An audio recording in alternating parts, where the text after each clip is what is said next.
täna on 17 mai ja me oleme Tartumaal ja vaatame hernekärsakat, kuidas seda leida. Tegemist on sellise pisikese mardikaga, kes sibab mööda mullapinda ja on täpselt samasugust värvi nagu muld.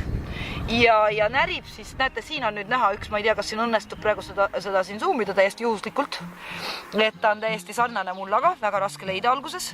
Nii närivad idandeid ja eelmine aasta juhtus, et mõnel põllul isegi, kuna hernekasvatus on nii palju suurenenud, et idandid söödi täiesti ära. Et seda tuleb nüüd jälgida. Ja teine selline negatiivne pool võib-olla on see, et kui see hernekärsaka arukus on nagu väga suur, siis ja toidupinda on palju, siis nad munemisaktiivsus on hästi suur. Nii et tavaliselt nad võivad kuskil 60 muna muneda, aga võib ka isegi kuni 300 muneda ja munetakse mulda ja tõugud kahjustavad mügarbaktereid, nii et ka järelkultuurile siis mõju on väiksem.